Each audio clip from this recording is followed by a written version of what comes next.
Assalamualaikum warahmatullahi wabarakatuh. Perkenalkan, saya Muhammad Nurul Huda, dosen program studi Sosiologi Universitas Nahdlatul Ulama Indonesia. Dalam video ini, saya akan menjelaskan bagaimana saya menerapkan strategi pembelajaran dalam mata kuliah Sosiologi Pendidikan. Puncak dari pembelajaran ini adalah proyek mini riset yang akan dijalankan oleh mahasiswa pada sesi 13 sampai sesi 15. Mata kuliah ini membekali mahasiswa dengan pemahaman tentang hubungan antara pendidikan dan struktur sosial. Dengan kata lain, bagaimana pendidikan mempengaruhi masyarakat dan bagaimana masyarakat mempengaruhi pendidikan. Mahasiswa tidak hanya mempelajari teori, tetapi juga saya ajak untuk menganalisis bagaimana pendidikan beroperasi dalam konteks sosial yang nyata, termasuk dalam hal ini peran institusi pendidikan, agensi, guru, dan siswa, serta dinamika ketimpangan pendidikan di masyarakat. Jadi, proyek mini riset ini menjadi alat bagi mahasiswa untuk menyelami persoalan-persoalan itu secara langsung di lapangan. Capaian pembelajaran utama dari mata kuliah ini ada 4.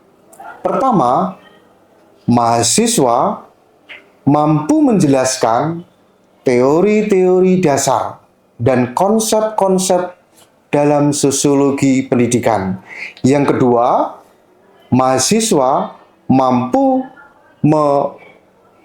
menganalisis persoalan-persoalan secara kritis. Dan yang ketiga, mahasiswa mampu melaksanakan riset sederhana secara kolaboratif.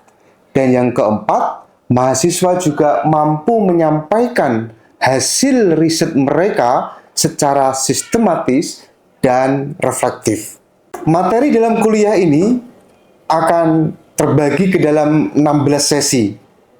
Sesi pertama hingga sesi keempat berisi teori-teori dasar dan konsep-konsep utama dalam sosiologi pendidikan. Kemudian sesi kelima hingga sesi ke-9 kita akan membahas elemen-elemen institusi atau elemen-elemen pendidikan, termasuk kita bicara tentang lembaga pendidikan, baik sebagai institusi formal maupun sebagai sistem sosial, bicara tentang agensi guru, lalu identitas siswa, bagaimana interaksi terjadi di dalam sekolah maupun di luar sekolah. Kemudian pada sesi ke-10 hingga ke-12, kita akan membahas tentang ketimpangan pendidikan atau fenomena ketimpangan pendidikan di Indonesia.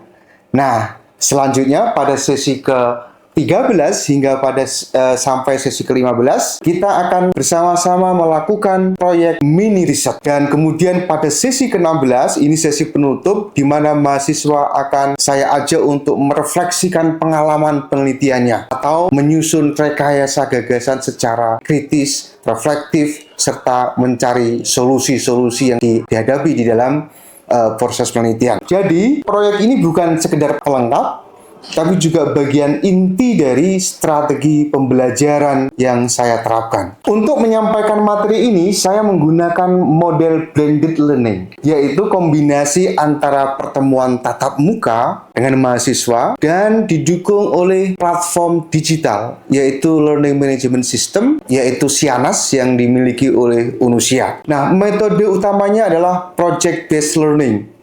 Dalam hal ini pendekatannya, mahasiswa tidak hanya mendengarkan belaka di dalam kelas, tapi juga mereka bisa mengalami proses belajar melalui proyek yang nyata. Pertama-tama dalam sesi-sesi awal akan dimulai dengan presentasi kelompok. Jadi setiap kelompok akan membahas topik tertentu, kemudian mendiskusikannya di kelas, lalu dilanjutkan dengan penyusunan proposal. Kemudian selanjutnya mereka akan menggali data atau mengumpulkan data lapangan, lalu mereka akan menuliskan laporan dan mempresentasikannya di kelas. Nah, bagaimana interaksi saya dengan mahasiswa coba saya bangun? Ada beragam cara yang saya gunakan untuk berhubungan dengan siswa. Pertama, tentu saja tatap muka secara langsung di kelas. Yang kedua, karena kami juga menggunakan Learning Management System, jadi kami memanfaatkan ini untuk forum diskusi. Ya, bimbingan proposal, lalu penyusunan laporan itu kami lakukan secara tatap muka.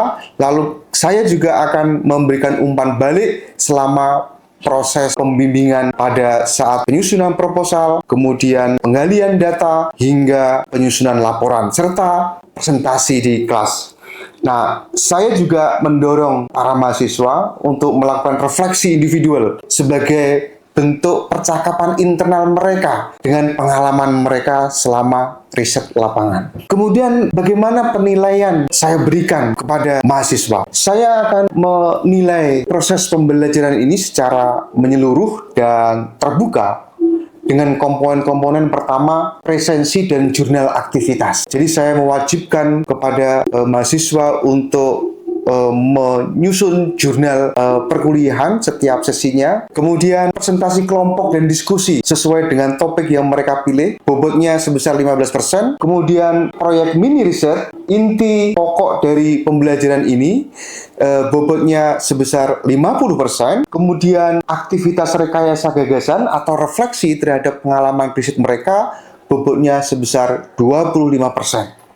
Nah, rubrik penilaian itu saya berikan sejak awal, sehingga mahasiswa mengetahui dengan jelas apa indikator keberhasilan dari proses pembelajaran mereka. Nah, dalam konteks ini saya memberikan perhatian tidak semata pada hasil pembelajaran, tetapi juga proses berpikir dan kerjasama tim, kolaborasi tim di dalam kelompok.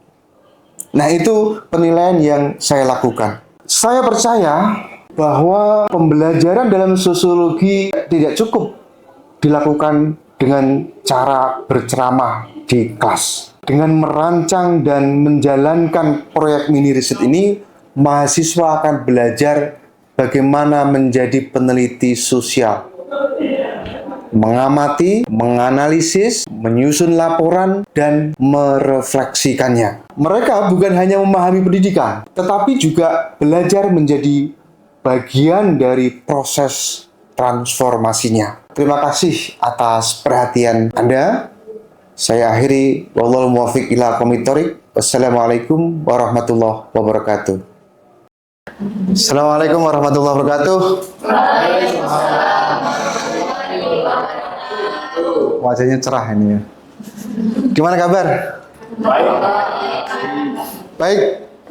Hari ini kita akan memasuki sesi ke-13 dari mata kuliah sosiologi pendidikan yang kita jalankan selama 1 semester ini ya. Jadi ini fase krusial karena inti pembelajaran ini adalah proyek mini riset. Jadi kalau Anda sebelumnya sudah mempelajari dan menguasai teori dan konsep-konsep sosiologi pendidikan, nah sekarang saatnya lah Anda menerapkan teori dan konsep itu dalam dunia nyata melalui riset. Baik teman-teman, sebelum Anda melakukan proyek mini riset, saya akan memberikan arahan langsung bagaimana penelitian ini bisa Anda lakukan. Pertama, judul dan tujuan proyek mini riset itu apa? Ya. Pertama, judul teman-teman ya. Buatlah judul yang menarik sesuai dengan topik yang Anda pilih ya, yang selama ini sudah Anda kaji.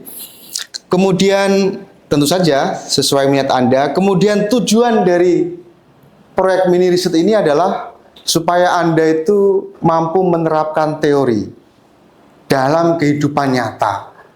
Ya, Anda bisa meneliti di sebuah sekolah tertentu ya, di Jakarta, di kawasan urban. Kemudian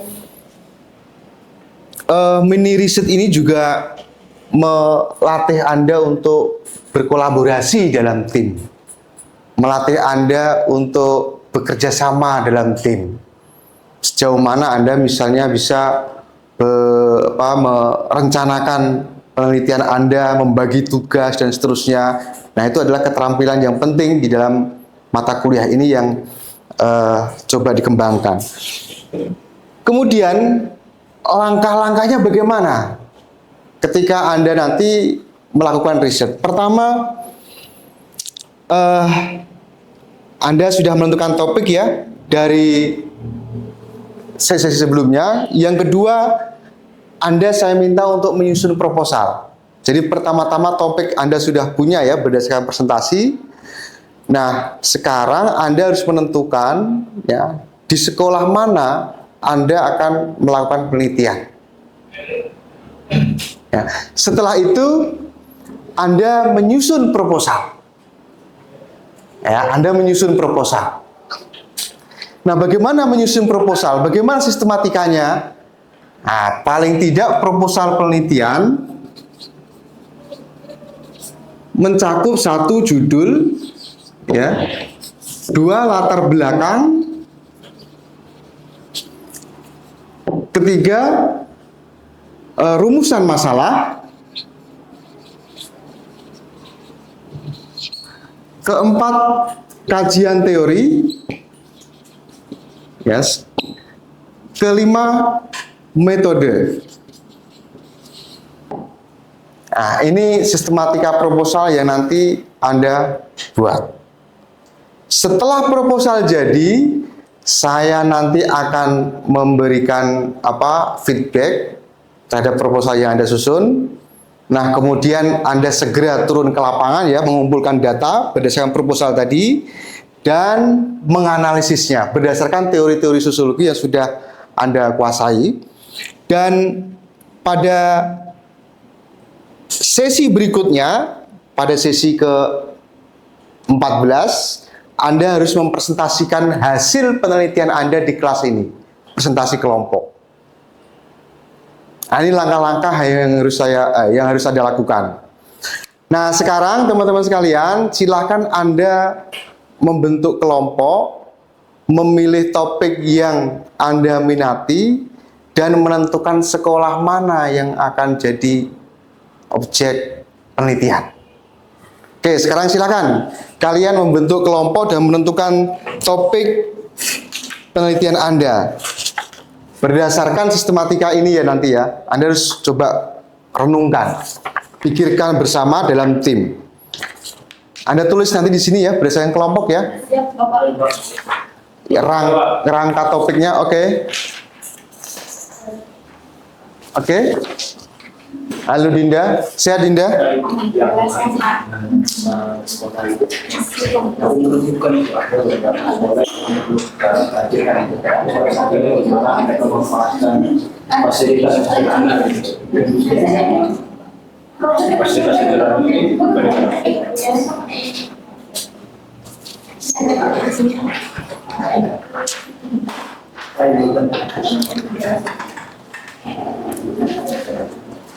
Tentukan topik, lalu di mana Anda melakukan penelitian.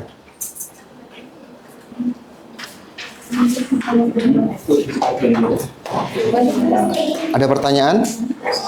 Nggak ada, oke.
Baik, sudah selesai diskusi kelompoknya?